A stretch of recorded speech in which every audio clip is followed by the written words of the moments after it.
Hello students, welcome to a new class of chemistry and today we are going to discuss the chapter number 1, solution and colligative properties. This is the revision class, so all the students who are appearing in the 2026 board exams can see this class. Okay, तो ये पूरी जो class होने वाली है ना हमारी solution and colligative properties पे, ये पूरी क्लास एक रिवीजन क्लास है. ठीक है, आप चाहे किसी भी स्टेट बोर्ड से हो, चाहे आप सीबीएसई बोर्ड से हो, अगर आपके ये चैप्टर ऑब्वियसली क्लास 12th में सॉल्यूशन एंड कॉलिगेटिव प्रॉपर्टीज ये चैप्टर है. ठीक है, तो आप यहाँ पे इसको देख सकते हो. मैं काफी सारे कॉन्सेप्ट्स यहाँ पे, इनफैक्ट पूरा चैप्टर यहाँ पे आपको रिवाइज करवाने वाला हूँ. ठीक है, एक ही क्लास में हम लोग पूरे इस चैप्टर को रिवाइज करने की कोशिश करेंगे. पूरे इस चैप्टर के जितने भी कॉन्सेप्ट्स हैं सारे अपन इस क्लास के अंदर आज यहाँ पे रिवाइज करेंगे. तो पहला जो ये चैप्टर स्टार्ट होता है, देखो कंसंट्रेशन टर्म्स से ये चैप्टर स्टार्ट होता है. कंसंट्रेशन के काफी सारे टर्म्स होते हैं, जैसे मोलैरिटी होता है, मोलैलिटी होता है, मोल फ्रैक्शन होता है. ठीक है, वेट बाय वेट परसेंटेज होता है, वॉल्यूम बाय वॉल्यूम परसेंटेज होता है, वेट बाय वॉल्यूम परसेंटेज होता है, डेंसिटी होता है. काफी सारे कंसंट्रेशन के टर्म्स होते हैं. तो कंसंट्रेशन के टर्म्स हम लोग चैप्टर में जब एंड होगा ना तब समझेंगे. ठीक है, पहले हम की कॉन्सेप्ट्स को समझेंगे यहाँ पे, जो सबसे ज्यादा इंपॉर्टेंट एग्जामिनेशन के हिसाब से. देखो, सबसे पहला टॉपिक है हमारा यहाँ पे सॉल्युबिलिटी. सॉल्युबिलिटी क्या होता है, सॉल्युबिलिटी को अच्छे से समझते हैं. देखो, हम लोग जानते हैं एक चीज होती है जिससे बोलते हैं हम लोग कॉन्सेंट्रेशन. ठीक है, कॉन्सेंट्रेशन का मतलब क्या होता है, कॉन्सेंट्रेशन का मतलब होता है amount of solute that is present in solvent. Okay, amount of solute that is present in solvent. देखो, solute को जब भी हम लोग solvent के अंदर डालेंगे, ठीक है, तो वो solute क्या होगा, solvent में से dissolve हो जाएगा. ठीक है, solute को जब भी solvent में डालेंगे तो क्या होगा, solute solvent में dissolve होगा. ठीक है, अब सॉल्युबिलिटी क्या है, solubility is also type of concentration. ये भी सिर्फ एक टाइप की कंसंट्रेशन है, it is nothing much. Solubility is also a type of concentration. इसमें क्या होता है कि ये वो मैक्सिमम अमाउंट है, it is the maximum amount of a substance that can be dissolved in a specified amount of solvent. तो जैसे देखो, मैंने मान लिया कि मैंने 1 लीटर क्या ले लिया, वाटर ले लिया, H2O ले लिया. ठीक है, अब 1 लीटर H2O के अंदर में कितना, हाउ मच, कितना NaCl डिसॉल्व कर सकता हूं, हाउ मच NaCl में डिसॉल्व कर सकता हूं 1 लीटर H2O के अंदर. ये जो अमाउंट आने वाला है ना यहां से NaCl का ये जो अमाउंट आने वाला है कि कितना NaCl में 1 लीटर H2O के अंदर डिसॉल्व कर सकता हूं, that amount will be called the solubility of NaCl in H2. ठीक है, किसी स्पेसिफाइड अमाउंट ऑफ सॉल्वेंट के अंदर जितना अमाउंट ऑफ सब्सटेंस हम लोग डिसॉल्व कर सकते हैं एट द गिवन टेम्परेचर, किसी दिए हुए टेम्परेचर पे. ठीक है, एट द गिवन टेम्परेचर, उसी को हम लोग क्या बोलेंगे, उस सब्सटेंस की सॉल्युबिलिटी बोलेंगे. ठीक है, तो एक बार फिर से समझा देता हूं. देखो, 1 लीटर H2O लिया है ना, 1 लीटर H2O के अंदर में कितना NaCl डिसॉल्व कर सकता हूं. मान लो आपको टेम्परेचर दे दिया 30 डिग्री सेंटीग्रेड, या रूम टेम्परेचर दे दिया, या कोई दूसरा टेम्परेचर दे दिया. उस टेम्परेचर पे आप 1 लीटर H2O के अंदर कितना NaCl डिसॉल्व कर पाओगे.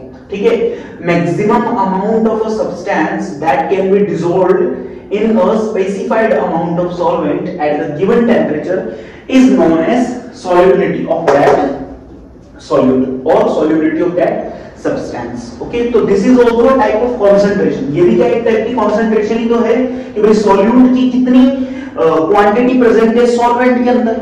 ठीक है, जो डिसॉल्व हो चुकी है. ठीक है, उसी को हम लोग क्या बोलेंगे यहाँ पे, solubility बोलेंगे.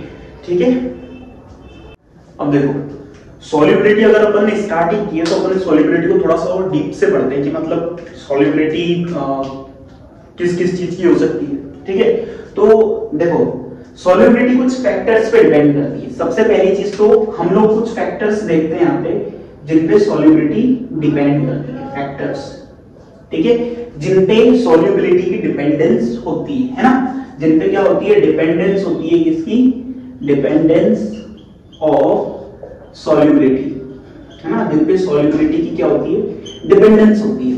ठीक है, तो वो कौन कौन से फैक्टर्स है, वेरियस फैक्टर्स. देखो उसमें एक फैक्टर तो आता है आपका टेम्परेचर, ध्यान रखना temperature is a very crucial factor on which the solubility depends. Temperature बहुत ज्यादा क्रूशियल फैक्टर होता है जिसपे हमारी सॉल्युबिलिटी डिपेंड करती है, ठीक है। दूसरा जो है वो होता है प्रेशर, ठीक है। प्रेशर जो होता है इन टर्म्स ऑफ गैसेस, मतलब प्रेशर जो है गैसेस के लिए बहुत ज्यादा इंपॉर्टेंट है। वही अगर अपन लिक्विड और सॉलिड की जो सॉल्युबिलिटी स्टडी करते हैं तो वहां पे प्रेशर को इतना ज्यादा इंपॉर्टेंट नहीं माना जाता, क्योंकि जनरली क्या कहते हैं कि लिक्विड्स एंड सॉलिड्स जो होते हैं इनकम्प्रेसिबल होते हैं, तो इस वजह से वहां पे प्रेशर का ज्यादा कुछ यूटिलाइजेशन नहीं है। तीसरा चीज जो है nature of solute and solvent. Solute कैसा है आपका, सॉल्वेंट कैसा है, दोनों की नेचर कैसी है, क्या दोनों पोलर है, दोनों नॉन पोलर है। अगर नॉन पोलर है तो उसमें कौन डिसॉल्व होगा, अगर पोलर है तो उसके अंदर कौन डिसॉल्व होगा। इन चीजों के ऊपर भी हमारी सॉल्युबिलिटी डिपेंड करती है, ठीक है। तो हम लोग यहाँ पे स्टार्ट करते हैं सॉलिड की लिक्विड में सॉल्युबिलिटी से, जहां से क्वेश्चंस आने के चांसेस रहते हैं, ठीक है। Solubility of solid in liquid, solubility of solid in liquid, ठीक है। भाई सॉलिड है उसको आप किस में डिसॉल्व कर रहे हो, लिक्विड में डिसॉल्व कर रहे हो, ठीक है। जैसे सॉलिड क्या हो सकता है, जैसे मान लेते हैं हम लोगों ने ग्लूकोज ले लिया है ना, ग्लूकोज ले लिया, या हम लोगों ने क्या ले लिया NaCl ले लिया, ठीक है। दोनों क्या होते हैं, सॉलिड होते हैं, ठीक है। इनको आपने डिसॉल्व किया किसके अंदर, वाटर के अंदर, वाटर के अंदर आपने डिसॉल्व किया तो ये दोनों तो आपके क्या बन गए, सॉल्यूट बन गए, और ये आपका क्या बन गया, सॉल्वेंट। अगर मैं लिखना चाहूं तो ये दोनों क्या हो गए यहाँ पे, सॉल्यूट, ये दोनों क्या हो गए यहाँ पे, सॉल्यूट हो गए, ठीक है। और ये क्या हो गया यहाँ पे, सॉल्वेंट हो गया, ठीक है। अब हम लोग यहाँ पे सबसे पहले इस वाले फैक्टर को स्टडी करते हैं, क्योंकि हम लोग यहाँ पे क्या देख रहे हैं, सॉलिड्स की लिक्विड के अंदर सॉल्युबिलिटी को देख रहे हैं, क्योंकि ये वाला फैक्टर तो सबके लिए ऑलमोस्ट सिमिलर रहेगा, ठीक है। प्रेशर का जो फैक्टर है सॉलिड लिक्विड पे लगता ही नहीं है, ठीक है ना। तो हम लोग सबसे पहले इस वाले फैक्टर को स्टडी करते हैं। देखो यहाँ पे अगर मैं यहाँ पे सॉल्यूट की फॉर्म में ग्लूकोज और NaCl लेता हूँ, ग्लूकोज या फिर NaCl, और यहाँ पे सॉल्वेंट अगर मैं वाटर लेता हूँ तो एक डिफरेंट सिनेरियो बनेगा। वहीं अगर मैं क्या ले लेता हूँ, नेफ्थलीन ले लेता हूँ, ठीक है।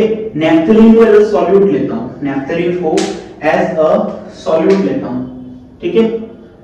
नेफ्थलीन को एज अ सॉल्यूट लेता हूं और मैं वाटर में इसको डिसॉल्व करने की कोशिश करता हूं, ठीक है। तो यहां से ध्यान से देखना, देखो NaCl क्या होता है, पोलर होता है, पोलर सॉल्यूट, ठीक है। ग्लूकोज में भी OH ग्रुप्स मिलते हैं, तो ये भी क्या होता है, पोलर सॉल्यूट होता है, ठीक है। यहाँ पे वाटर जो है, वाटर क्या है, पोलर सॉल्वेंट होता है। तो यहाँ पे ये ग्लूकोज और NaCl तो क्या होंगे, वाटर में इजीली डिसॉल्व हो जाएंगे, लेकिन नेफ्थलीन जो होता है ना, नेफ्थलीन एक ऑर्गेनिक क्या होता है, ऑर्गेनिक सॉल्यूट होता है, ठीक है। ऑर्गेनिक सॉलिड है, ऑर्गेनिक सॉल्यूट है, ठीक है। अगर इसको आप वाटर में डिसॉल्व करने की कोशिश करोगे ना तो ये वाटर में डिसॉल्व नहीं होगा इतना इजीली, ठीक है। आपको टेम्परेचर को हाई करना पड़ेगा तब जाके कहीं ये वाटर में डिसॉल्व होगा। बट इसको अगर आप नॉर्मली वाटर में डिसॉल्व करने की कोशिश करोगे ना तो ये डिसॉल्व नहीं होगा। जैसे आपने एक चम्मच नमक लिया और उसको एक गिलास पानी के अंदर ऐसे बस घोला, जिसमें वो क्या हो जाएगा, डिसॉल्व हो जाएगा इजीली वाटर के अंदर। लेकिन नेफ्थलीन जो होता है, नेफ्थलीन वाटर में इतना इजीली डिसॉल्व नहीं होता, ठीक है। तो यहां से हम लोगों को नेचर ऑफ सॉल्यूट के बारे में क्या पता चला कि अगर नेचर ऑफ सॉल्यूट क्या है, पोलर है, तो ये पोलर सॉल्वेंट में डिसॉल्व होगा, ठीक है। अगर नेचर ऑफ सॉल्यूट क्या है, नॉन पोलर है, ठीक है, तो ये नॉन पोलर सॉल्वेंट में डिसॉल्व होगा, नॉन पोलर सॉल्वेंट में डिसॉल्व होगा। और यहीं से सॉल्युबिलिटी का एक यूनिवर्सल फैक्ट सामने आया था। यूनिवर्सल फैक्ट क्या है कि लाइक डिसॉल्व्स लाइक, ठीक है, लाइक डिसॉल्व्स लाइक। ये सॉल्युबिलिटी का क्या है, यूनिवर्सल फैक्ट। यूनिवर्सल फैक्ट किस कंडीशन में, जब हम nature of solute and solvent की बात कर रहे हैं। जब हम लोग nature of solute and solvent की बात कर रहे हो तो वहां पे हमें यूनिवर्सल फैक्ट याद रखना है कि लाइक डिसॉल्व्स लाइक, ठीक है। अब ये जो है ना topic solubility of solid and liquid, हमने यहाँ पे nature of solute and solvent को स्टडी कर लिया कि भाई अगर हमारा सॉल्वेंट पोलर है तो फिर सॉल्यूट भी पोलर ही होना चाहिए, ठीक है। अगर हमारा सॉल्वेंट नॉन पोलर है तो फिर सॉल्यूट भी नॉन पोलर होना चाहिए, यानी कि like dissolves like, this is a universal fact, ठीक है। अब हम यहाँ पे एक और फैक्टर को स्टडी करते हैं जिसको हम लोगों ने क्या नाम दिया है, टेम्परेचर, ठीक है। टेम्परेचर जो होता है, टेम्परेचर जो होता है ये बहुत ज्यादा क्रूशियल फैक्टर है, मैंने पहले भी बोला है, ठीक है भाई। दो तरह की रिएक्शंस हम लोग जनरली स्टडी करते हैं। एक रिएक्शन ऐसी होती है जिसे हम लोग क्या बोलते हैं, एंडोथर्मिक रिएक्शन बोलते हैं, एंडोथर्मिक रिएक्शन, ठीक है। यानी कि ऐसी रिएक्शन में क्या होता है, डेल्टा H ग्रेटर देन 0 होता है, यानी कि रिएक्शन की जो एंथैल्पी होती है ना, एंथैल्पी H से किसको रिप्रेजेंट करते हैं हम लोग, एंथैल्पी को। Enthalpy means the total energy change in a chemical reaction. अगर किसी रिएक्शन की एंथैल्पी में चेंज क्या है, ग्रेटर देन 0 है, मींस रिएक्शन क्या करेगी, एनर्जी को अब्सॉर्ब करेगी, ठीक है। जब रिएक्शन होगी तो वहां पे टोटल रिएक्शन के दौरान क्या होगा, एनर्जी का एब्सॉर्प्शन होगा, ठीक है। एक होती है एक्सोथर्मिक रिएक्शन। एक्सोथर्मिक रिएक्शन में क्या होता है, जब रिएक्शन होगी तो वहां पे एनर्जी क्या हो जाएगी, रिलीज, यानी कि डेल्टा H इसके लिए क्या होता है, लेस देन 0 या नेगेटिव होता है, यानी कि एनर्जी रिलीज होती है, बाहर निकलती है। अब देखो मैं क्या कर रहा हूं, यहाँ पे एक क्या ले रहा हूं, सॉल्वेंट ले रहा हूं। ये मैंने क्या ले लिया, यहाँ पे सॉल्वेंट लिया है ना, सॉल्वेंट लिया और मैंने सॉल्वेंट में यहाँ पे क्या, सॉल्यूट को डिसॉल्व करने की कोशिश करी, ठीक है। जब मैं सॉल्वेंट में सॉल्यूट को डिसॉल्व करूंगा तो इन दोनों में से कोई एक रिएक्शन होगी भाई। सॉल्यूट का सॉल्वेंट में डिसॉल्व होना भी तो क्या है, एक रिएक्शन ही है, ठीक है। अगर ये रिएक्शन क्या है, एंडोथर्मिक रिएक्शन है, अगर इसमें एनर्जी चाहिए तो फिर मुझे क्या करना पड़ेगा, इसको गर्म करना पड़ेगा, ठीक है ना भाई। एंडोथर्मिक रिएक्शन मतलब क्या, इस रिएक्शन को करवाने के लिए, मतलब सॉल्यूट को सॉल्वेंट में डिसॉल्व करने के लिए मुझे बाहर से एनर्जी देनी पड़ रही है। अगर बाहर से एनर्जी देनी पड़ रही है तो मुझे इसको क्या करना पड़ेगा, हीट अप करना पड़ेगा। जब मैं इसको हीट करूंगा मतलब टेम्परेचर को क्या करूंगा, इंक्रीज करूंगा, ठीक है। तो यहाँ पे जो सॉल्युबिलिटी है ना वो क्या हो जाएगी, इंक्रीज हो जाएगी। मींस क्या समझ में आया कि जो एंडोथर्मिक रिएक्शंस होती है ना, उनके लिए जब हम टेम्परेचर को इंक्रीज करते हैं तो उनकी सॉल्युबिलिटी जो होती है सॉल्वेंट के अंदर वो भी इंक्रीज कर जाती है, ठीक है। लेकिन अगर इसी की अपोजिट रिएक्शन हो, यानी कि एक्सोथर्मिक रिएक्शन हो, तो क्या होगा, देखो एक्सोथर्मिक रिएक्शन में क्या होता है, पहले से ही जो रिएक्शन हो रही है ना मेरी, उसमें पहले से ही क्या हो रही है, एनर्जी रिलीज हो रही है, मतलब रिएक्शन खुद हो रही है, स्पॉन्टेनियस रिएक्शन है ना, खुद ब खुद होने की कोशिश कर रही है। तो अगर ऐसी रिएक्शन को मैं बाहर से टेम्परेचर देने की कोशिश करूंगा तो इस रिएक्शन की जो रेट है वो क्या हो जाएगी, कम हो जाएगी, यानी कि जो सॉल्युबिलिटी है ना सॉल्यूट की सॉल्वेंट के अंदर वो क्या कर जाएगी, डिक्रीज कर जाएगी, ठीक है ना। तो ध्यान रखना है, एंडोथर्मिक के लिए आप अगर टेम्परेचर इंक्रीज करोगे तो जो सॉल्युबिलिटी है, सॉल्युबिलिटी वो भी इंक्रीज कर जाएगी, ठीक है। वहीं अगर इसके लिए आप क्या करोगे, टेम्परेचर को डिक्रीज करोगे तो सॉल्युबिलिटी इंक्रीज होगी, और टेम्परेचर को अगर आप इसके लिए इंक्रीज करोगे तो सॉल्युबिलिटी यहां पे आपकी क्या होगी, सॉल्युबिलिटी डिक्रीज हो जाएगी। मतलब इसमें अपोजिट रिलेशन होता है एक्सोथर्मिक वाली में, और जो एंडोथर्मिक रिएक्शन होती है उसमें डायरेक्टली प्रोपोर्शनल का क्या होता है, रिलेशन होता है, ठीक है। तो ये एक और फैक्टर हो गया जिसपे हमारी सॉलिड की जो सॉल्युबिलिटी है ना लिक्विड के अंदर वो डिपेंड करती है। फैक्टर को यहाँ पे देख लेते हैं जो solubility of solids in liquids के लिए इंपॉर्टेंट है। देखो प्रेशर, प्रेशर पे कैसे डिपेंड करती है solubility, solubility of solid in liquid, ठीक है। लिक्विड में जब मैं सॉल्यूशन बनाऊंगा किसी सॉलिड का, ठीक है, तो वहां पे प्रेशर का क्या कोई इंपॉर्टेंस है, क्या प्रेशर पे सॉल्युबिलिटी डिपेंड करेगी, तो इसका आंसर है नो, ठीक है। देखो सॉलिड या बात करें हम लोग लिक्विड की, दोनों ही क्या होते हैं, इनकंप्रेसिबल, इनकंप्रेसिबल यानी कि आप इनको कंप्रेस नहीं कर सकते, या बहुत कम एक्सटेंट तक हम लोग सॉलिड या लिक्विड को कंप्रेस कर सकते हैं। इनकी कंप्रेसिबिलिटी वेरी लो होती है, इसीलिए इनको ऑलमोस्ट क्या माना गया है, इनकम्प्रेसिबल।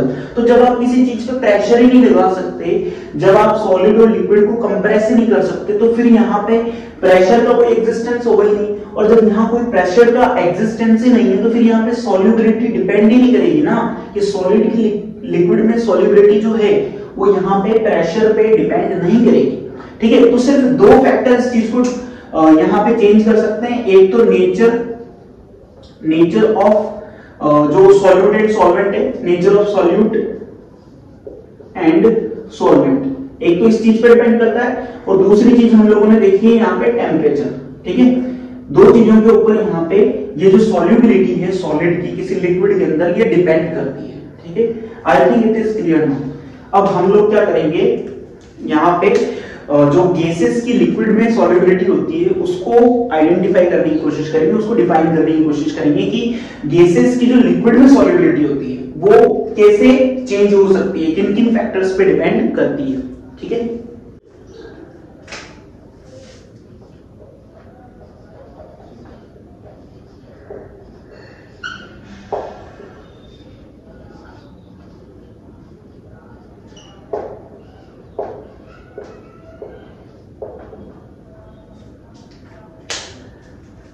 अब मैंने यहाँ पे एक सॉल्युबिलिटी का टॉपिक लिया है, solubility of gases in liquid. ठीक है भाई, लिक्विड में जो गैसेस की सॉल्युबिलिटी है ना वो किन किन फैक्टर्स की वजह से चेंज हो सकती है, इस पे किस तरह के बोर्ड में क्वेश्चन आ सकते हैं, कैसे आपसे क्वेश्चंस पूछे जा सकते हैं, इन सारी चीजों को मैं यहाँ पे डिस्कस करवाने वाला हूँ। ठीक है, तो देखो गैसेस के लिए हमें एक बहुत इंपॉर्टेंट चीज याद रखनी है, गैसेस जो होती है ना ये हमेशा प्रेशर लगाती है। जिस भी कंटेनर में आप इनको फिलअप करोगे, ठीक है, या जहां पे भी गैसेस प्रेजेंट है ना वो वहां जो कंटेनर वगैरह है उसकी वॉल्स पे क्या करती है, ऑलवेज प्रेशर लगाने की कोशिश करती है। तो फर्स्ट फैक्टर हमें इसी चीज को स्टडी करना है कि जो प्रेशर है ये गैसेस की सॉल्युबिलिटी को कैसे चेंज कर सकता है। तो देखो यहाँ पे हम लोग क्या करते हैं, दो डायग्राम्स बनाते हैं। ठीक है, पहला डायग्राम हम लोगों ने ये बना दिया कुछ, देखो ये नीचे वाला जो है ये क्या है, सॉल्यूशन है। क्या है, सॉल्यूशन है। ये नीचे वाला क्या है, सॉल्यूशन है, और ऊपर वाला जो है ना यहाँ पे ये क्या है, सॉल्यूट है। ये ऊपर वाला क्या है, यहाँ पे सॉल्यूट है, और नीचे वाला क्या है, यहाँ पे नीचे वाला अगर हम लिखना चाहे तो ये क्या है, सॉल्यूशन है। ठीक है, सॉल्यूट को भी हम लोग इक्वल अमाउंट ले लेते हैं पहली बार में, तो सॉल्यूट भी क्या है, लगभग इक्वल अमाउंट में है।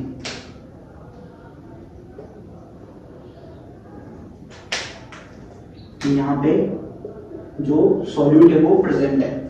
अब देखो यहाँ पे मैंने क्या लगा दिया, एक पिस्टन लगा दिया। क्या लगा दिया, यहाँ पे एक पिस्टन लगा दिया। ठीक है, ये पिस्टन लगा दिया। अब ये तो हुई इसकी पहली कंडीशन। ठीक है, दूसरी कंडीशन में मैंने क्या किया, इस पिस्टन पे ऊपर से क्या लगाना स्टार्ट किया, फोर्स लगाना स्टार्ट किया, प्रेशर लगाना स्टार्ट किया। फोर्स का मतलब पर यूनिट एरिया में जो फोर्स लगता है उसे प्रेशर बोलते हैं। तो यहाँ पे प्रेशर जब इस पे लगेगा तो ये पहले इतना था ना सॉल्यूशन, अब देखो सॉल्यूशन क्या हो जाएगा, यहाँ पे बढ़ जाएगा। सॉल्यूशन में जो सॉल्यूट का अमाउंट है ना वो क्या हो जाएगा, यहाँ पे इंक्रीज हो जाएगा, और जो सॉल्यूट का अमाउंट बाहर प्रेजेंट है ना, जो सॉल्यूट का अमाउंट बाहर प्रेजेंट है वो क्या रह जाएगा, कम रह जाएगा, और पिस्टन हमारा कहाँ आ जाएगा, ये नीचे आ जाएगा। ये पिस्टन हमारा कहाँ आ गया, नीचे। हमने ऊपर से प्रेशर लगाया तो सॉल्यूट का अमाउंट देखो पहले इतना था, सॉल्यूट का अमाउंट पहले इतना था, अब सॉल्यूट का अमाउंट इतना सा रह गया, और सॉल्यूशन का अमाउंट पहले जो इतना था वो इंक्रीज करके इतना हो गया। मींस यहाँ पे सॉल्यूशन के अंदर जो सॉल्यूट का अमाउंट है ना वो क्या हो चुका है, इंक्रीज हो चुका है। कैसे इंक्रीज हुआ, जब हमने इसके ऊपर क्या अप्लाई किया, प्रेशर अप्लाई किया। ठीक है, तो इससे हमें क्या पता चलता है कि जो सॉल्युबिलिटी होती है ना किसी भी गैस की, सॉल्युबिलिटी ऑफ एनी गैस, किसी भी गैस की जो सॉल्युबिलिटी होती है ना इन लिक्विड, किसमें, लिक्विड के अंदर, ये डायरेक्टली प्रोपोर्शनल आती है। किसके डायरेक्टली प्रोपोर्शनल आती है, प्रेशर के डायरेक्टली प्रोपोर्शनल आती है। मींस जितना आप प्रेशर इंक्रीज करोगे उतनी ही क्या होगी, सॉल्युबिलिटी इंक्रीज करेगी किसी गैस की लिक्विड के अंदर। ठीक है, solubility of any gas in liquid is directly proportional to its pressure. Means अगर आप प्रेशर बढ़ाते हो, किसी गैसियस सॉल्यूशन के ऊपर, लिक्विड में गैसियस सॉल्यूशन आपने बनाया, ठीक है, तो वहां पे जब हम प्रेशर को इंक्रीज करते हैं तो गैस की जो सॉल्युबिलिटी है ना वो लिक्विड के अंदर इंक्रीज कर जाती है, ठीक है। अगर हम लोग सॉल्युबिलिटी को कंसंट्रेशन माने, जो कि होता है, वैसे solubility is also type of concentration, तो सॉल्युबिलिटी को हम लोग एक कंसंट्रेशन टर्म लेंगे, ठीक है। जो गैसियस सॉल्यूशंस होते हैं या जो गैसेस होती है उनकी सॉल्युबिलिटी को हम लोग जनरली किसमें लेते हैं, मोल फ्रैक्शन में लेते हैं, किसमें, मोल फ्रैक्शन में लेते हैं, ठीक है। जो सॉल्युबिलिटी होती है ना गैसियस सॉल्यूशंस की, उनमें जो गैस की सॉल्युबिलिटी है उसको हम लोग लिखते हैं मोल फ्रैक्शन में। Mole fraction is also type of concentration term, ठीक है ना, ये भी क्या है, एक टाइप की कंसंट्रेशन टर्म ही है, ठीक है। तो एक साइंटिस्ट थे जिनका नाम था हेनरी, ठीक है। हेनरी ने हमें सबसे पहले ये एक्सपेरिमेंट करके बताया था कि भाई हेनरी ही वो साइंटिस्ट थे जिन्होंने सबसे पहले हमें ये बताया था कि जब हम लोग प्रेशर इंक्रीज करते हैं ना किसी गैस के ऊपर, ठीक है, जब हम गैस के सॉल्यूट्स के ऊपर प्रेशर इंक्रीज करते हैं ना तो उसके जो पार्टिकल्स है ना वो किसमें चले जाते हैं, सॉल्यूशंस में चले जाते हैं। मीन सॉल्यूशन के अंदर जो अमाउंट ऑफ गैस प्रेजेंट है, जो अमाउंट ऑफ सॉल्यूट प्रेजेंट है वो क्या हो जाएगा, इंक्रीज हो जाएगा, ठीक है। तो हेनरी ने एक लॉ बनाया था जिसको हम लोग कुछ अभी डिफाइन करने की कोशिश करते हैं।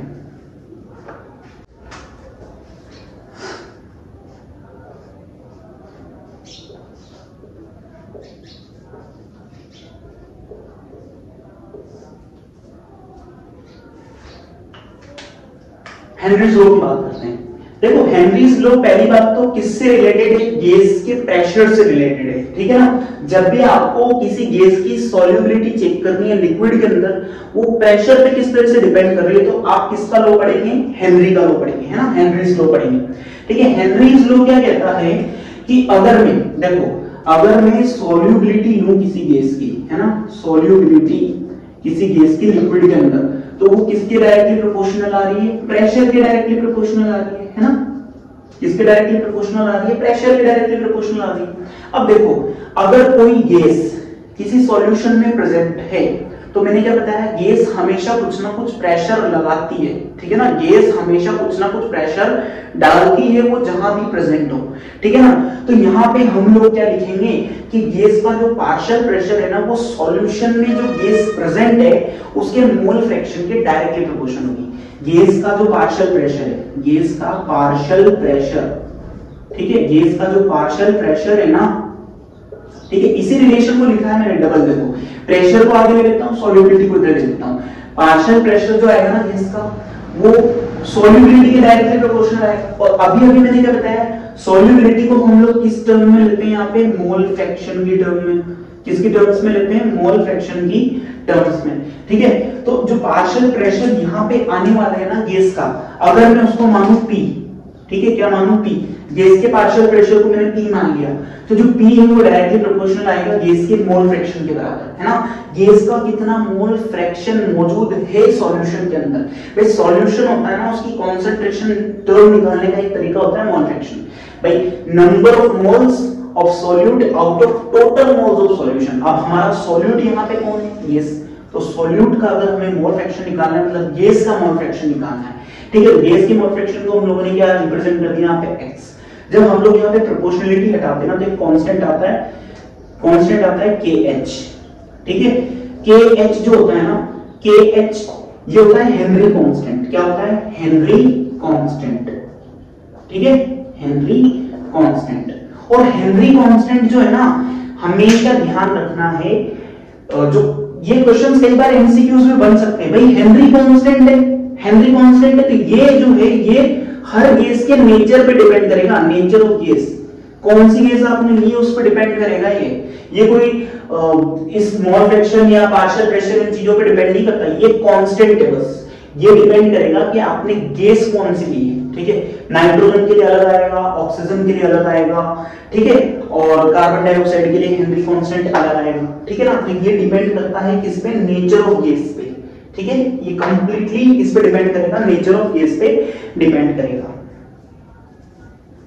आई होप आप लोगों को यहां तक तो समझ में आ गया होगा। देखो हेनरीज लॉ क्या होता है, P = kh × x, जहां पे kh क्या आया है, हेनरी कांस्टेंट आया है, ठीक है।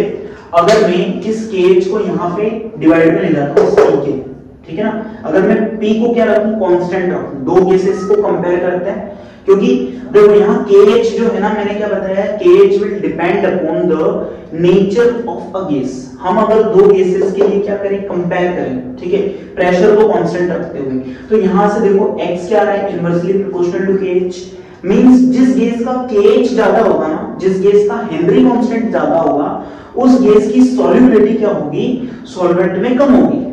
सीधी सी बात है भाई, KH किस पे डिपेंड कर रहा है, नेचर ऑफ गैस पे डिपेंड कर रहा है, ठीक है। अगर KH किसी गैस के लिए ज्यादा है, मींस उस गैस की सॉल्युबिलिटी क्या है, यहाँ पे सॉल्युबिलिटी यहाँ पे क्या होगी, कम होगी, ठीक है, सीधी सी बात है, at a given temperature and pressure condition, ठीक है। एक यहाँ पे इंपॉर्टेंट बात जो हम लोगों को समझनी है, देखो सीबीएसई इस तरह के क्वेश्चन पूछ सकता है यहाँ पे कि भाई एक्वेटिक एनिमल्स जो होते हैं ना, वो कोल्ड वाटर में ज्यादा कंफर्टेबल होते हैं, ठीक है। हॉट वाटर की जो वार्म वाटर के कंपैरिजन में हम लोग देखें तो कोल्ड वाटर के अंदर एक्वेटिक एनिमल्स क्या है, ज्यादा स्टेबल है, या ज्यादा क्या होते हैं, कंफर्टेबल होते हैं। क्यों होते हैं? अगर हम लोग बात करें एक्वेटिक एनिमल्स की, तो एक्वेटिक एनिमल्स को भी ऑक्सीजन चाहिए, ठीक है ना भाई, रेस्पिरेशन तो सभी करते हैं, ठीक है। एक्वेटिक एनिमल्स को भी ऑक्सीजन चाहिए होती है, और वो ऑक्सीजन उनको कहां से मिलती है, जो वाटर के अंदर डिसॉल्व्ड ऑक्सीजन है ना, उससे उनको ऑक्सीजन मिलती है, ठीक है। अगर किसी गैस की, मान लो ऑक्सीजन गैस की बात करें, ठीक है, ऑक्सीजन गैस के लिए जैसे जैसे हम लोग टेम्परेचर इंक्रीज करते हैं ना, इसके KH की वैल्यू क्या होती है, इंक्रीज होती है। For oxygen gas as we increase the temperature, जैसे जैसे हम लोग टेम्परेचर को इंक्रीज करते जाते हैं, KH की वैल्यू भी क्या हो जाती है, इंक्रीज हो जाती है। अब मैंने आपको क्या सिखाया, KH अगर ज्यादा है तो सॉल्युबिलिटी डिक्रीज हो जाएगी, ठीक है ना भाई। यहाँ टेम्परेचर इंक्रीज हो रहा है, KH भी इंक्रीज हो रहा है। KH का हमेशा ध्यान रखना है, टेम्परेचर के साथ गैसेस के लिए बढ़ जाता है ना, तो KH भी क्या हो रहा है, यहाँ पे इंक्रीज हो रहा है। इट मींस सॉल्युबिलिटी X क्या हो जाएगी, डिक्रीज हो जाएगी। तो वार्म वाटर के अंदर क्या होगी, जो डिसॉल्व्ड ऑक्सीजन है वो क्या होगी, कम होगी, लेकिन कोल्ड वाटर के अंदर डिसॉल्व्ड ऑक्सीजन ज्यादा होगी। तो एक्वेटिक एनिमल्स कहां पे ज्यादा कंफर्टेबल होंगे, कोल्ड वाटर के अंदर। वार्म वाटर के अंदर तो क्या होती है, ऑक्सीजन की कमी हो जाती है ना, लैक ऑफ ऑक्सीजन, जिस वजह से उनको कंफर्टेबल फील नहीं होता। इसलिए जो एक्वेटिक एनिमल्स होते हैं वो कोल्ड वाटर के अंदर ज्यादा कंफर्टेबल होते हैं, ठीक है। ये चीजें यहाँ पे समझ में आ गई होगी आई थिंक आपको। हेनरीज लॉ की कुछ एप्लीकेशंस होती है जो याद रखनी है एग्जाम के हिसाब से। पहली एप्लीकेशन तो क्या होती है कि जो सॉफ्ट ड्रिंक्स होती है ना, सॉफ्ट ड्रिंक्स, ठीक है, सॉफ्ट ड्रिंक्स या सोडा वाटर या जो कोल्ड ड्रिंक्स होती है, उनमें CO2 जो गैस होती है ना, जो कार्बोनेटेड ड्रिंक्स होती है, कार्बोनेटेड ड्रिंक्स के अंदर क्या प्रेजेंट होती है, CO2 गैस। इस CO2 गैस को हाई प्रेशर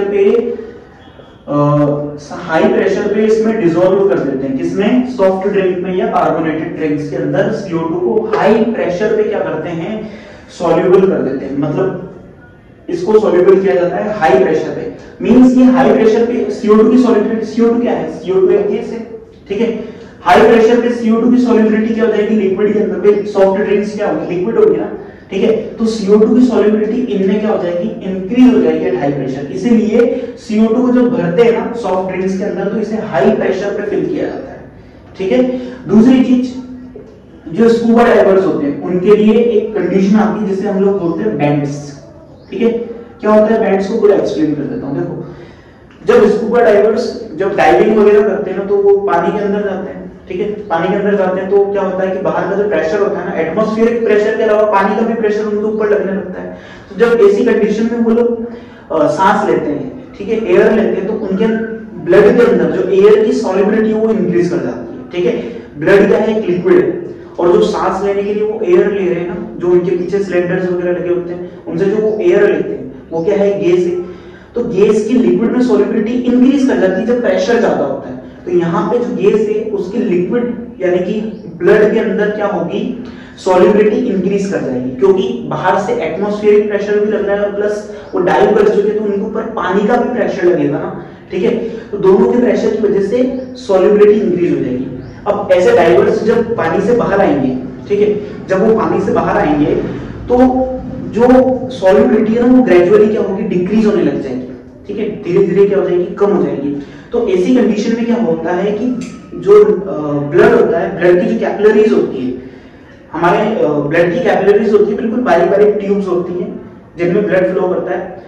ये कैपिलरीज के अंदर क्या होते हैं, नाइट्रोजन के बबल्स बनना स्टार्ट कर जाते हैं, ठीक है, नाइट्रोजन के बबल्स बनना स्टार्ट हो जाते हैं, ठीक है, जिसकी वजह से कैपिलरीज क्या हो जाती है, ब्लॉक हो जाती है, ठीक है। और ये जो कंडीशन आती है ना, इस कंडीशन को बोला जाता है बैंड्स, क्या बोलते हैं इसको, बैंड्स बोलते हैं, ठीक है, बैंड्स बोलते हैं। बहुत ज्यादा डेंजरस होता है, पेनफुल भी होता है इनफैक्ट बहुत ज्यादा, ठीक है। तो इस बैंड को अवॉइड करने के लिए, ठीक है ना, जो स्कूबा डाइवर्स है, ठीक है, इनके लिए 11% क्या लगा दिया जाता है, क्या ऐड कर देते हैं, हीलियम ऐड कर देते हैं, किसमें, जो भी एयर वो मतलब इनहेल करने के लिए सिलेंडर में भरने वाले होते हैं ना, उसे क्या कर देते हैं, हीलियम से ऐड कर देते हैं, मतलब हीलियम उसके अंदर 11% मिला देते हैं, ठीक है। उसमें 11% हीलियम होती है, 56% के अराउंड नाइट्रोजन होती है और ऑलमोस्ट 32% के अराउंड होती है ऑक्सीजन, ठीक है, क्योंकि ऑक्सीजन ही मेनली हमें ऑक्सीजन ही रेस्पिरेशन के लिए इंपॉर्टेंट गैस है ह्यूमंस के अंदर भी,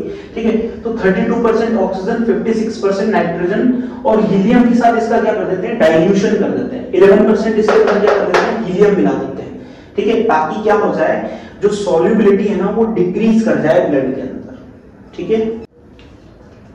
और तीसरी जो इंपॉर्टेंट इसकी एप्लीकेशन है वो क्या है कि देखो, जो हिली रीजन होता है ना, माउंटेन रीजन, ठीक है, जो क्लाइंबर्स वगैरह होते हैं या जो वहां पे रहने वाले लोग होते हैं माउंटेन रीजन के अंदर, वहां पे देखो हाई एल्टीट्यूड है, तो हाई एल्टीट्यूड मतलब हाइट इंक्रीज होना, इंक्रीजिंग हाइट के साथ क्या होता है, पार्शियल प्रेशर डिक्रीज कर जाता है, ठीक है ना। तो मतलब वहां पे गैसेस क्या होगी, कम हो जाएगी, ऑक्सीजन गैस जो रेस्पिरेशन के लिए इंपॉर्टेंट है ना, ये गैसेस क्या हो जाती है, कम हो जाती है वहां पे जाने के बाद, हाई एल्टीट्यूड पे जाने के बाद। तो जब गैसेस कम है तो उनका ब्लड में क्या होगा, सॉल्युबिलिटी भी डिक्रीज कर जाएगी, सॉल्युबिलिटी डिक्रीज कर जाएगी। तो ऐसे में क्या होता है कि जो क्लाइंबर्स वगैरह होते हैं ना, कई बार उनको सोचने समझने की सुध नहीं रहती, मतलब सोचने समझने की ताकत उनकी खत्म हो जाती है, ठीक है। या माउंटेन रीजन में रहने वाले लोग अक्सर आपने देखे होंगे कि जो उनकी हाइट वगैरह होती है वो क्या होती है, कम होती है, ठीक है, क्योंकि उनके ब्लड में ऑक्सीजन की सॉल्युबिलिटी कम रहती है। और ये जो कंडीशन होती है ना, इस कंडीशन को बोला जाता है एनॉक्सिया, इसे एनॉक्सिया बोलते हैं, ठीक है। तो ये तीनों इंपॉर्टेंट एप्लीकेशन है किसकी, हेनरीज लॉ की, ठीक है। पहली है सॉफ्ट ड्रिंक में CO2 को हाई प्रेशर पे डिसॉल्व किया जाता है, ठीक है। दूसरी चीज, स्कूबा डाइवर्स बैंड्स को अवॉइड करने के लिए क्या करते हैं, हीलियम के साथ डाइल्यूशन कर देते हैं किसका, ऑक्सीजन गैस का, ठीक है। और तीसरी चीज है कि जो माउंटेन या हिली रीजन्स होते हैं ना, वहां पे रहने वाले लोगों में ऑक्सीजन की जो सॉल्युबिलिटी होती है ब्लड के अंदर वो कम रहती है और इसकी वजह से उन्हें क्या हो जाता है, एनॉक्सिया। एनॉक्सिया मतलब सोचने समझने की जो ताकत होती है वो थोड़ी कम हो जाती है और उनकी जो हाइट वगैरह होती है वो भी काफी कम होती है, ठीक है। तो इसे बोलते हैं हम लोग एनॉक्सिया। अब लास्ट जो चीज हम लोगों को पढ़नी है solubility of gas in liquid में, वो हमें पढ़ना है effect of temperature, effect of temperature. Temperature का इफेक्ट देखना है कि भाई कोई भी गैस है तो उसके लिक्विड में जो सॉल्युबिलिटी होगी उसको टेम्परेचर कैसे इफेक्ट करेगा, ठीक है, टेम्परेचर का क्या इफेक्ट रहेगा, ठीक है। तो देखो, जब भी कोई गैस, मान लेते हैं हम लोगों ने ये क्या बना लिया, सिस्टम तैयार कर लिया, सॉल्यूशन तैयार कर लिया, जहां पे ये हमारा क्या है, सॉल्वेंट है, ठीक है, ये हमारा सॉल्वेंट है और इस सॉल्वेंट के अंदर अभी हम गैसियस सॉल्यूट मिला देते हैं, ठीक है। ये हमारा क्या है, यहाँ पे कुछ गैसियस सॉल्यूट इसके अंदर मिला हुआ है, ठीक है। तो ध्यान रखना,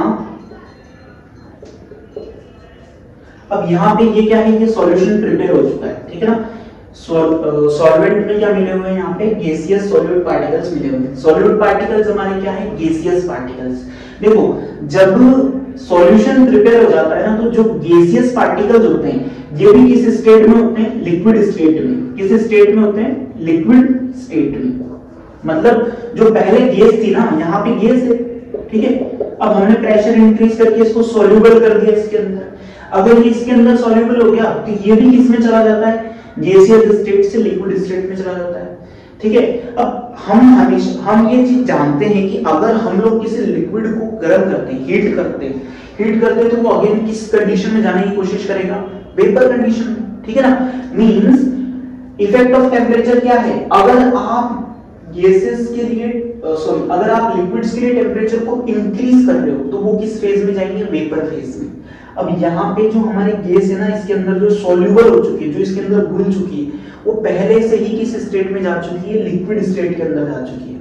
ठीक है, तो लिक्विड स्टेट में अगर गैस जा चुकी है और अगर आप इसको टेम्परेचर दोगे तो ये गैस वापस से किस में जाएगी, वेपर फेज में जाएगी। और अगर ये गैस वेपर फेज में जाएगी ना, मींस इस गैस की सॉल्युबिलिटी सॉल्वेंट के अंदर क्या होगी, डिक्रीज हो जाएगी, क्योंकि गैस वापस से गैसियस फॉर्म में बाहर आने लगेगी ना। तो इफेक्ट ऑफ टेम्परेचर सीधी सी बात है कि अगर आप टेम्परेचर इंक्रीज करोगे तो जो सॉल्युबिलिटी है, जो सॉल्युबिलिटी है वो क्या हो जाएगी, डिक्रीज हो जाएगी। ऑलवेज ध्यान रखना है कि गैसेस की जो सॉल्युबिलिटी होती है ना किसी सॉल्वेंट के अंदर, वो टेम्परेचर के इनवर्सली प्रोपोर्शनल होती है। यहाँ पे ऐसे लिख देते हैं हम, x जो होता है इनवर्सली प्रोपोर्शनल होता है किसके, टेम्परेचर के। अगर आप टेम्परेचर बढ़ाओगे सॉल्युबिलिटी कम होगी, अगर आप टेम्परेचर डिक्रीज करोगे सॉल्युबिलिटी इंक्रीज करेगी। ये आपको ध्यान रखना है, ठीक है, इज दैट क्लियर? तो ये हमारा सॉल्युबिलिटी का कॉन्सेप्ट ऑफ कंप्लीट हुआ कि सॉल्युबिलिटी क्या होती है, ठीक है। और हम लोग गैसेस की लिक्विड में सॉल्युबिलिटी को कैसे चेक कर सकते हैं, सॉलिड्स की लिक्विड में सॉल्युबिलिटी को कैसे चेक कर सकते हैं, ठीक है। तो ये हमारा यहाँ पे आज सॉल्युबिलिटी का कॉन्सेप्ट कंप्लीट हुआ, ठीक है। तो अब हम सॉल्यूशंस पढ़ रहे हैं ना, तो सॉल्यूशन में हम लोगों को एक इंपॉर्टेंट चीज के बारे में पढ़ना पड़ेगा। यहाँ पे वेपर प्रेशर के बारे में हम लोगों को पढ़ना पड़ेगा, ठीक है। सॉल्यूशंस में अभी तक जो हमने चैप्टर पढ़ा है, इसमें हम लोग सॉल्युबिलिटी के बारे में ऑलरेडी डिस्कस कर चुके हैं, ठीक है ना। सॉल्युबिलिटी के बारे में हम लोगों ने पढ़ लिया है। अब हम लोग यहाँ पे पढ़ेंगे वेपर प्रेशर के बारे में, कि वेपर प्रेशर होता क्या है, ठीक है। देखो वेपर प्रेशर को समझना है ना, तो सीधे से समझाता हूँ। यहाँ पे एक कंटेनर लोगे, ठीक है, एक कंटेनर लिया मैंने, कंटेनर के अंदर भरा हुआ है क्या, लिक्विड, ठीक है।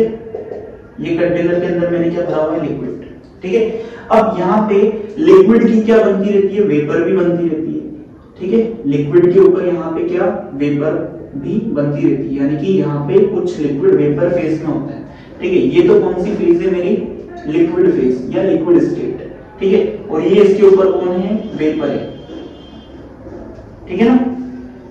अब यहाँ जितना लिक्विड से वेपर बन रहा है ना, उतना ही वेपर से क्या बन रहा है, लिक्विड, यानी कि ये क्या है, डायनामिक इक्विलिब्रियम है, ठीक है।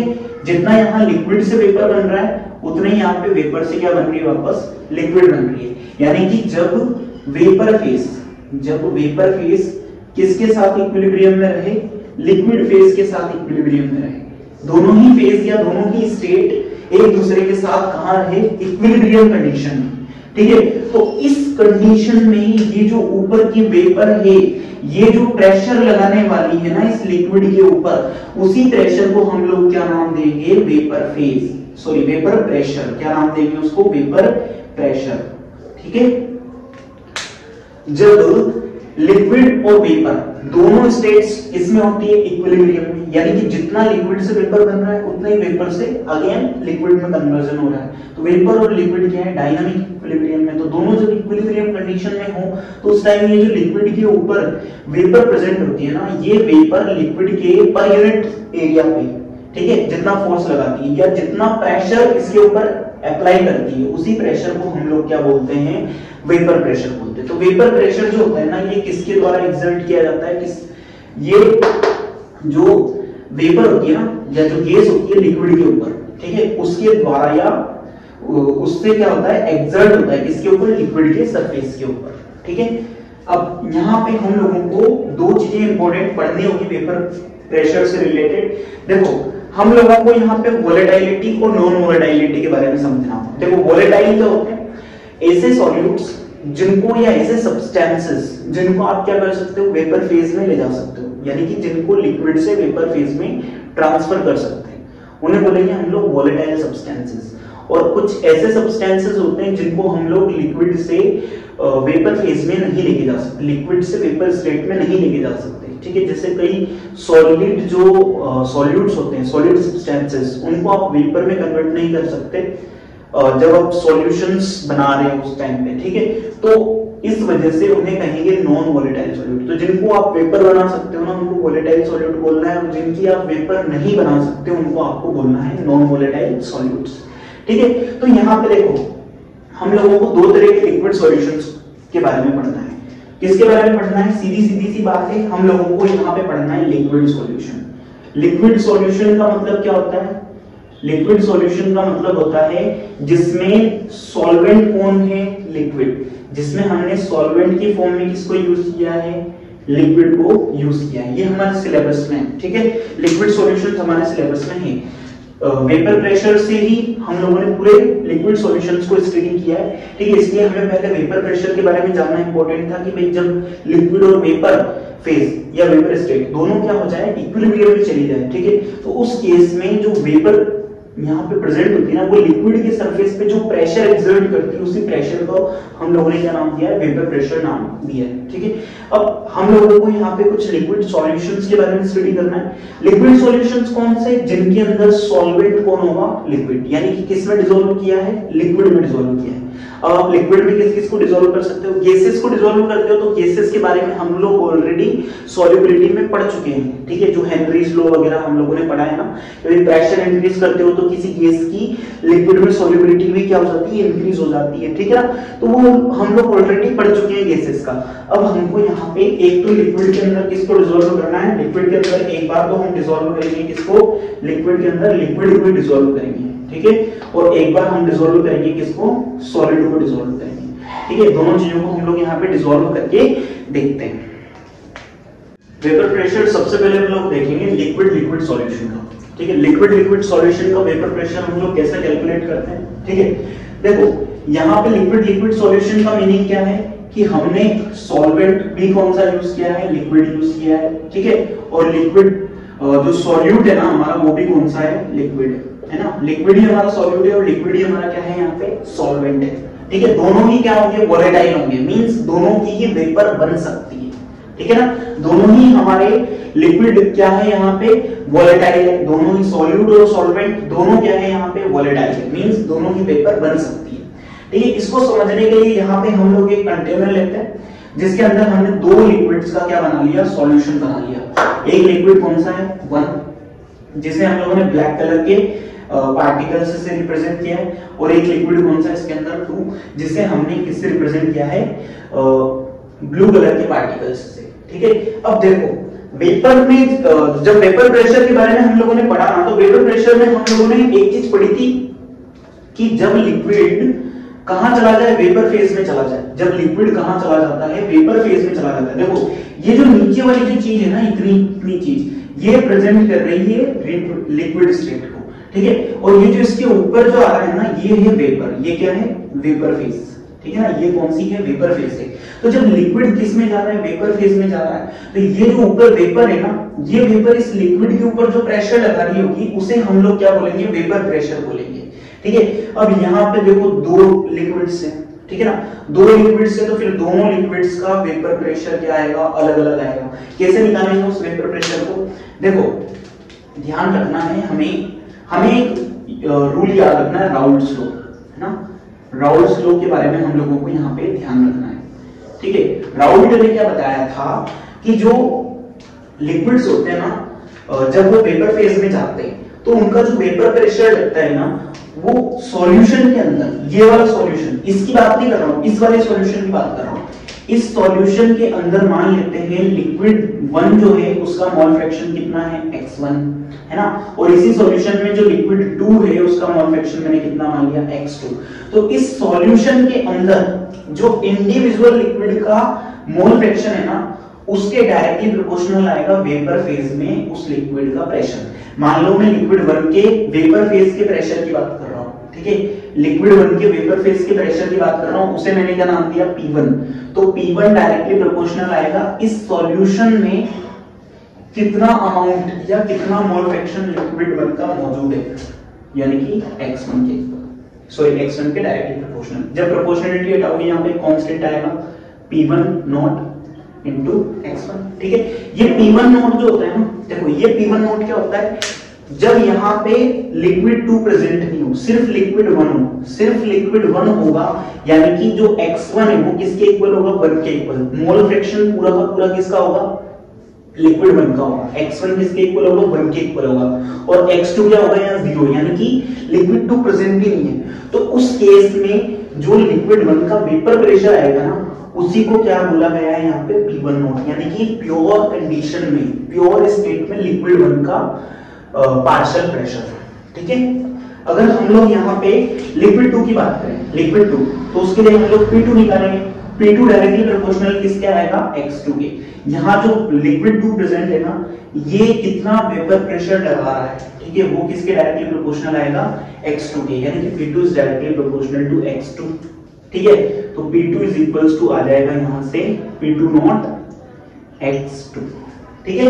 ये P2 नॉट क्या है, जब यहाँ पे सिर्फ लिक्विड नंबर 2 प्रेजेंट हो, सिर्फ ये वाला लिक्विड हो, ये वाला लिक्विड नहीं हो, ठीक है, तो उस केस में यहाँ पे ये जो x2 ये किसके इक्वल हो जाएगा, 1 के, क्योंकि सिर्फ इसी का मोल फ्रैक्शन होगा ना, इसका मोल फ्रैक्शन प्रेजेंट ही नहीं होगा, इसका x1 कितना होगा, यहाँ पे 0 होगा। तो उस टाइम पे जो लिक्विड 2 का वेपर प्रेशर आएगा उसे बोलेंगे अपन P2 नॉट, या P2 नॉट से उसे रिप्रेजेंट करेंगे, ठीक है। तो ये बात ध्यान रखनी है। अब ये क्या आया है, ये यहाँ पे ये जो दोनों कंस्टिट्यूएंट्स है ना, दोनों जो कंपोनेंट्स है लिक्विड 1 और लिक्विड 2, उनका क्या आया है यहाँ पे partial pressure P1 and P2, ठीक है। तो अगर मुझे P टोटल निकालना है कि टोटल कितना आएगा, तो मैं इसको रिप्रेजेंट करता हूँ PT से। अब डाल्टन्स पार्शियल प्रेशर लॉ क्या कहता है कि P1 और P2 अगर दो केसेस के क्या है इंडिविजुअल प्रेशर्स है, एक मिक्सचर के अंदर, एक मिक्सचर के अंदर दो वेपर्स प्रेजेंट है या दो गैसेस प्रेजेंट है, देखो लिक्विड यहाँ पे वेपर में जा चुका है, मतलब लिक्विड फेज बन चुका है, ठीक है। तो वेपर फेज के अंदर अगर दो कंपोनेंट्स 1 और 2 प्रेजेंट है, तो उनके प्रेशर जो है पार्शियल प्रेशर P1 और P2, अगर उनका हम सम कर देते हैं तो हमारे पास क्या आ जाएगा यहाँ पे टोटल प्रेशर। तो टोटल प्रेशर किसके इक्वल आएगा, टोटल प्रेशर आएगा यहाँ पे P1 प्लस P2 के इक्वल, ठीक है। अगर मैं वैल्यू रखता हूं तो P टोटल कितना आ जाएगा, देखो P1 not x1, P1 not x1 plus यहां से P2 नॉट x2, ये मैंने किसकी वैल्यूज रख दी, P1 और P2 की, ठीक है। अगर मैं x1 और x2 में रिलेशन जानता हूं, देखो x1 plus x2 is equals to 1 होता है, x1 क्या आ जाएगा यहाँ से 1 माइनस x2। अगर मैं वैल्यूज पुट करने की कोशिश करता हूं तो P टोटल क्या आएगा यहाँ से P1 not 1 minus x2 plus P2 not x2, यानी कि मैं पूरे के पूरे P टोटल को इसके फॉर्म में लिख सकता हूं, यहाँ पे मैं पूरे के पूरे P टोटल को x2 की फॉर्म में लिख सकता हूं। देखो ये x2 का क्या बन गया, यहाँ पे लीनियर फंक्शन बन गया, ठीक है। देखो P टोटल क्या है, P1 not plus P2 not minus P1 not into x2, यानी कि PT का रिलेशन x2 से है। इसी तरीके से मैं PT का रिलेशन, देखो मैं यहां से x2 को उधर ले गया तो यहां पे x2 आया, ठीक है। अगर मैं x1 को उधर लेके जाऊंगा तो कुछ दूसरा रिलेशन आएगा, इसमें P टोटल जो है वो किसके फॉर्म में आएगा, किसके टर्म्स में आएगा, x1 के टर्म्स में आएगा। तो हम लोग P टोटल को x2 के टर्म्स में भी निकाल सकते हैं या x1 के टर्म्स में भी निकाल सकते हैं, ठीक है। आई होप ये आपको समझ में आया होगा। देखो यहाँ पे हम लोगों ने क्या लगाया है, वेपर प्रेशर कैलकुलेट करने का तरीका लगाया है। देखो लिक्विड जो है वो वेपर में जाता है, ठीक है, और वेपर जब लिक्विड में आता है दोनों के बीच में डायनामिक इक्विलिब्रियम आ जाता है, तो उस टाइम पे जो वेपर फेज लिक्विड फेज के ऊपर प्रेशर लगाती है उसे हम लोग बोलते हैं वेपर प्रेशर, ठीक है। और राउल्ट्स लॉ क्या कहता है कि किसी भी कोई भी जैसे यहाँ पे वेपर बन जाए किसी लिक्विड की, तो यहाँ पे जो लिक्विड है उसका पार्शियल प्रेशर जो होगा ना, वो इसके अंदर कितना मोल फ्रैक्शन उस लिक्विड का मौजूद है उसके डायरेक्टली प्रोपोर्शनल है, यानी P1 directly proportional to x1, तो P1 is equal to P1 not x1, P2 is directly proportional to x2, यानी P2 is equal to P2 not x2, ठीक है। फिर हमने डाल्टन्स पार्शियल प्रेशर लॉ लगाया। P total क्या होता है, जो कंपोनेंट्स हैं उनके इंडिविजुअल प्रेशर्स का क्या होता है, सम होता है P1 प्लस P2, यानी कि इसको लगाया तो ये हमारे पास यहाँ पे एक इक्वेशन आ गई राउल्ट्स लॉ की।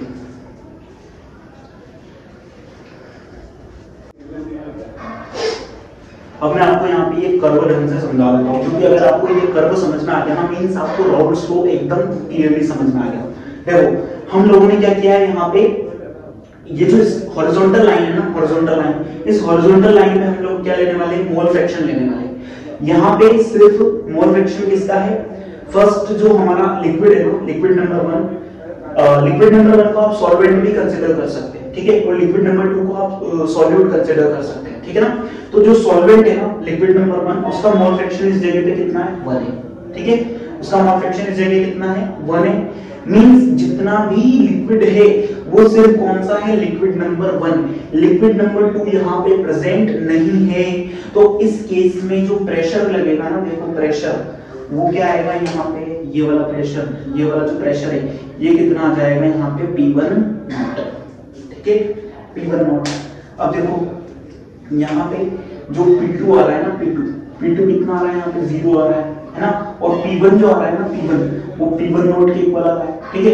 मतलब यहाँ पे अगर मैं P1 प्लस P2 करता हूँ तो वो कितना आ जाएगा, P1 नॉट के इक्वल आ जाएगा। यानी कि टोटल प्रेशर जो लग रहा है वो सिर्फ किसकी वजह से लग रहा है, फर्स्ट वाले लिक्विड की वजह से, क्योंकि लिक्विड ही एक ही प्रेजेंट है ना, दूसरा लिक्विड तो है।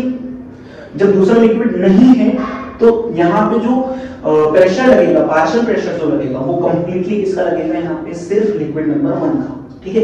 इधर आते हैं, यहाँ पे लिक्विड नंबर 1 तो क्या हो गया, 0 हो गया, लेकिन लिक्विड नंबर 2 का मोल फ्रैक्शन कितना हो गया, 1 हो गया। मींस यहाँ जितना भी मोल फ्रैक्शन है वो सिर्फ लिक्विड नंबर 2 का है। मींस यहाँ पे लिक्विड नंबर 1 प्रेजेंट ही नहीं है, तो फिर यहाँ पे जितना भी प्रेशर लगेगा ना वो देखो P2 की वजह से कितना लगेगा, यहाँ पे P2 नॉट। तो इस केस में अगर मैं P टोटल निकालता हूँ तो क्या आएगा, P1 प्लस P2। P1 तो यहाँ पे 0 हो जाएगा, देखो P1 यहाँ पे कितना हो गया, इस जगह आने के बाद 0 हो गया, यानी कि 0 प्लस P2 यहाँ पे कितना हो गया, P2 नॉट, ठीक है। तो PT इज इक्वल टू क्या हो जाएगा, P2 नॉट। अब आप यूं सोच रहे होंगे कि ये लाइनें इस तरह की स्ट्रेट लाइंस क्यों आती है, इस तरह की स्ट्रेट लाइंस ही क्यों आ रही है, ठीक है। देखो मेरी बात सुनिए यहाँ पे ध्यान से, हम लोगों ने क्या लिखा है, P1 is equals to P1 not x। अगर मैं P1 को एक वेरिएबल मानूं, P1 को, ठीक है, और x1 को एक वेरिएबल मानूं, ठीक है, तो देखो P1 जो है डायरेक्टली प्रोपोर्शनल है x1 के। राउल्स लॉ ने भी बोला है कि P1 डायरेक्टली प्रोपोर्शनल क्या है, x1 के। तो जैसे जैसे यहाँ पे देखो x1 यहाँ पे तो 1 है, जैसे जैसे x1 डिक्रीज करता जा रहा है वैसे वैसे हमारा P भी क्या होता जा रहा है, डिक्रीज करता जा रहा है। ये P1 की लाइन है, ठीक है। अब देखो P2 directly proportional to x2, यहाँ पे x2 0 मींस प्रेशर भी 0, ठीक है। यहाँ पे x2 1 है, तो जैसे जैसे यहाँ पे x इंक्रीज कर रहा है, जैसे जैसे यहाँ पे x2 इंक्रीज करता जा रहा है ना, वैसे वैसे हमारा प्रेशर भी इंक्रीज करता जा रहा है। ये दोनों जो कंडीशन है ना, ये प्योर कंडीशन है, ये वाली और ये वाली। इसमें प्योरली कौन सा लिक्विड प्रेजेंट है, लिक्विड नंबर 1, और इसमें प्योरली कौन सा लिक्विड प्रेजेंट है, लिक्विड नंबर 2। दोनों का सम जो है ना, दोनों का सम P टोटल को रिप्रेजेंट करता है, और वो आएगी ये वाली लाइन। यहाँ पे देखो सम ऑटोमेटिकली कितना आ रहा है, P1 नॉट के इक्वल। यहाँ देखो सम ऑटोमेटिकली किसके इक्वल आ रहा है, P2 नॉट, ठीक है। यानी कि प्योर कंडीशंस भी हम लोगों को यहाँ पे ऑब्टेन हो रही है, ठीक है। तो ये जो है ना, ये वाली लाइन किसको रिप्रेजेंट करेगी, यहाँ पे P1 और P2 के सम को रिप्रेजेंट करेगी, ठीक है। तो ये है राउल्स लॉ का जो ग्राफ बनता है, ठीक है। हालांकि ये जो ग्राफ बनने वाला है ना, ये बनने वाला है बिल्कुल एकदम आइडियल सॉल्यूशन के लिए। आइडियल सॉल्यूशंस जनरली होते नहीं, ठीक है। जो नॉन आइडियल सॉल्यूशंस होते हैं ना, जो नेगेटिव डेविएशन शो करते हैं, जो पॉजिटिव डेविएशन शो करते हैं राउल्स लॉ से, ठीक है, उनके लिए ग्राफ जो है वो कुछ डिफरेंट आता है। उनके लिए अपन वहां पे डिस्कस करेंगे जब अपन नेगेटिव और पॉजिटिव डेविएशन के बारे में स्टडी करेंगे, ठीक है। अब हम लोग यहाँ पे एक और इम्पोर्टेंट चीज पढ़ लेते हैं कि जो सॉलिड होते हैं ना, सॉलिड पार्टिकल्स, ठीक है, सॉलिड पार्टिकल्स को अगर मैं लिक्विड में डिसॉल्व करता हूँ, देखो यहाँ मैंने किसका सॉल्यूशन बनाया है, लिक्विड इन लिक्विड, यानी कि लिक्विड सॉल्यूट को डिसॉल्व किया है लिक्विड सॉल्वेंट के अंदर। अब मैं किसको डिसॉल्व करने वाला हूँ, सॉल्यूट मेरा हो जाएगा यहाँ पे सॉलिड, यानी कि सॉलिड सॉल्यूट को मैं डिसॉल्व करने वाला हूँ इसमें लिक्विड सॉल्वेंट के अंदर, ठीक है। अब मैं यहाँ पे वेपर प्रेशर निकालने वाला हूँ, vapour pressure of solid liquid solution. अच्छा, ये जो सॉलिड लिक्विड सॉल्यूशन है ना, ये बहुत इंपॉर्टेंट टॉपिक है। देखो हमारी पूरी जो क्वालिटेटिव प्रॉपर्टीज है ना, वो इस सॉलिड के ऊपर डिपेंड करती है। ये सॉलिड ही है जिसकी वजह से वेपर प्रेशर की लोअरिंग होती है, यानी कि वेपर प्रेशर डिक्रीज कर जाता है, ठीक है, इस सॉलिड की वजह से, ठीक है। इस सॉलिड की वजह से जो प्योर सॉल्वेंट होता है ना, उसका वेपर प्रेशर क्या कर जाता है, डिक्रीज कर जाता है, और उसकी वजह से ये डिफरेंट क्या आती है, क्वालिटेटिव प्रॉपर्टीज आती है। देखो इसको ध्यान से समझते हैं पहले थोड़े से। मैंने यहाँ पे 2 कंटेनर्स लिए, ठीक है, 2 कंटेनर्स लिए। एक कंटेनर मैंने ये वाला लिया जिसके अंदर हमारा क्या है, यहाँ पे प्योर सॉल्वेंट है, बस यहाँ पे हम लोगों ने क्या ले लिया है, प्योर सॉल्वेंट,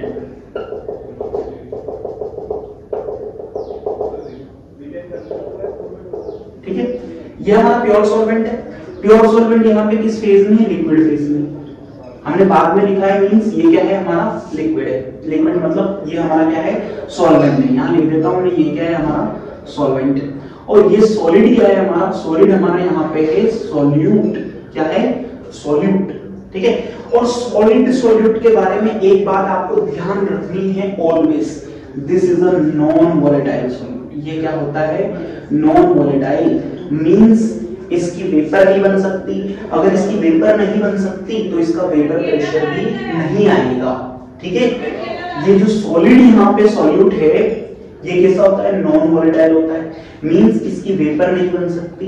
इसकी वेपर नहीं बन सकती तो फिर इसका वेपर प्रेशर भी नहीं आने वाला। ठीक है। तो मतलब जो भी वेपर प्रेशर आएगा ना वो हमारा क्या आएगा? सिर्फ इस लिक्विड सॉल्वेंट का आएगा। ठीक है। सिर्फ ये जो लिक्विड सॉल्वेंट है सिर्फ इसी का वेपर प्रेशर यहाँ पे आने वाला है। तो देखो पहले केस में मैंने यहाँ पे लिक्विड लिया है बिल्कुल क्या? प्योर। ठीक है। तो यहाँ पे अगर मैं प्रेशर की बात करूं तो वो कितना आ जाएगा? P1 नॉट के इक्वल आ जाएगा। कितना आ जाएगा यहाँ पे? P1 नॉट के इक्वल इसका प्रेशर आ जाएगा। टोटल प्रेशर की भी अगर बात करें तो वो यही आएगा। ठीक है। अब मैं क्या करता हूँ यहाँ पे, देखो देखो इसमें यहाँ देखो ये जो ऊपर पूरी लेयर बनी हुई है ना, इसमें क्या है? सिर्फ लिक्विड के मॉलिक्यूल्स प्रेजेंट है ना। तो ये लिक्विड इजीली किसमें जा सकता है? वेपर फेज में जा सकता है ना भाई, इसको रोकने वाला कोई नहीं है। ये लिक्विड यहाँ पे ऊपर जो पूरी लेयर बनी हुई है ये किसकी बनी हुई है? लिक्विड पार्टिकल्स की, जो कि इजीली वोलेटाइल हो सकते हैं, वेपर फेज में जा सकते हैं। लेकिन अगर मैं क्या करता हूं, एक ऐसा सॉल्यूशन बनाता हूं जिसमें मैंने क्या किया, ये ले लिया लिक्विड कंटेनर के अंदर, ठीक है ना। कंटेनर के अंदर मैंने क्या किया, यहाँ पे लिक्विड डाल दिया, लिक्विड भर दिया यहाँ पर पहले मैंने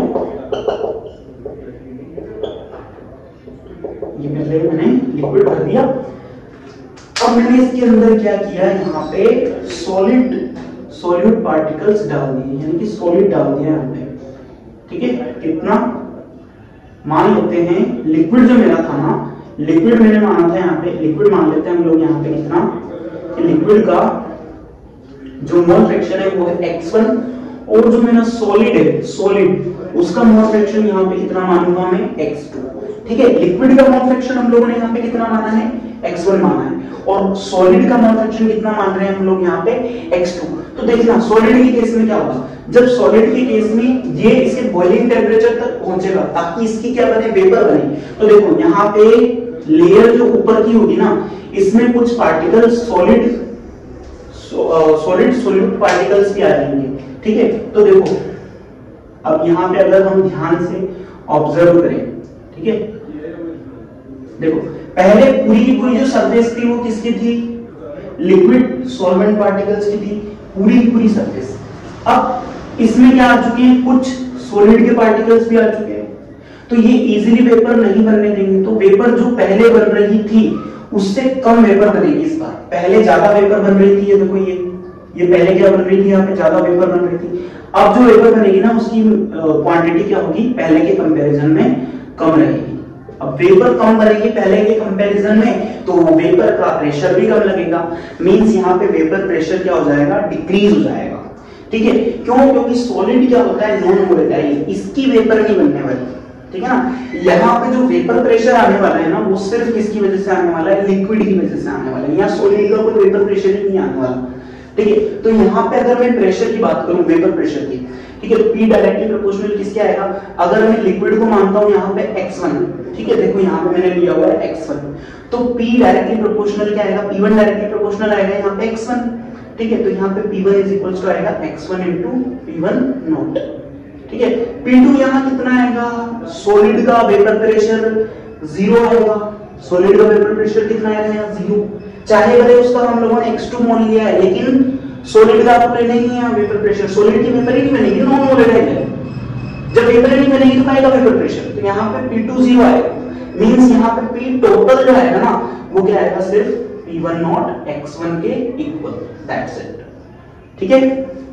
तो ये आ गया हमारा यहाँ पे वेपर प्रेशर और सॉलिड लिक्विड सॉल्यूशन। अब देखना यहाँ पे ध्यान से, चाहे मैं 1 किलोग्राम यहाँ पे वाटर ले लेता हूँ, वाटर क्या होता है, लिक्विड सॉल्वेंट होता है, तो वाटर के अंदर में चाहे 1 मोल NaCl डालूं, या चाहे 1 मोल में सुक्रोज डाल दूं उसके अंदर, या चाहे 1 मोल हम उसके अंदर ग्लूकोज डाल दें, या 1 मोल हम कोई दूसरा सॉलिड सॉल्यूट डाल दें उसके अंदर, 1 मोल है ना, equal amount of solid solute अगर हम लोग डालते हैं 1 किलोग्राम वाटर के अंदर, ठीक है, 1 किलोग्राम वाटर के हम लोगों ने अलग अलग कंटेनर ले लिए, ठीक है, और उनमें इक्वल अमाउंट यानी कि 1 मोल मैंने क्या डाल दिया, NaCl, ग्लूकोज, सुक्रोज इस तरह से डाल दिया, ठीक है। तो ये बात ध्यान रखना है कि सब में जो वेपर प्रेशर आएगा ना वो इक्वल आएगा, ठीक है, सब में वेपर प्रेशर क्या आएगा, इक्वल, और जो वेपर प्रेशर में डिक्रीमेंट होगी ना, जो वेपर प्रेशर डिक्रीज होगा ना, वो भी सब में क्या होगा, इक्वल होगा, ठीक है। तो आज हमने ये कुछ कॉन्सेप्ट्स पढ़े, जैसे सॉल्युबिलिटी के बारे में हम लोगों ने अच्छे से पढ़ लिया, उसके बाद में हम लोगों ने हेनरीज लॉ पढ़ा जिसमें हम लोगों ने गैसेस की लिक्विड में सॉल्युबिलिटी चेक करी, ठीक है। उसके बाद में हम लोगों ने वेपर प्रेशर पर कॉन्सेप्ट पढ़ा जिसमें हम लोगों ने 2 तरह के सॉल्यूशंस पढ़े, लिक्विड सॉल्यूशंस और इसके बाद में सॉलिड लिक्विड सॉल्यूशंस। अब जब हम कल पढ़ेंगे तो उसमें पढ़ेंगे आइडियल और नॉन आइडियल सॉल्यूशंस क्या होते हैं, उसके अलावा इस चैप्टर में कोलिगेटिव प्रॉपर्टीज काफी इंपॉर्टेंट है जिनसे क्वेश्चंस आने वाले हैं, ठीक है। एक पॉइंट ऑफ फैक्टर होता है जो कोलिगेटिव प्रॉपर्टीज में मल्टीप्लाई होता है, ठीक है, उस पॉइंट ऑफ फैक्टर को भी हम लोगों को स्टडी करना है, ठीक है। तो तब तक के लिए बाय, और वीडियो अच्छा लगे तो वीडियो को लाइक कर देना, चैनल को सब्सक्राइब कर लेना।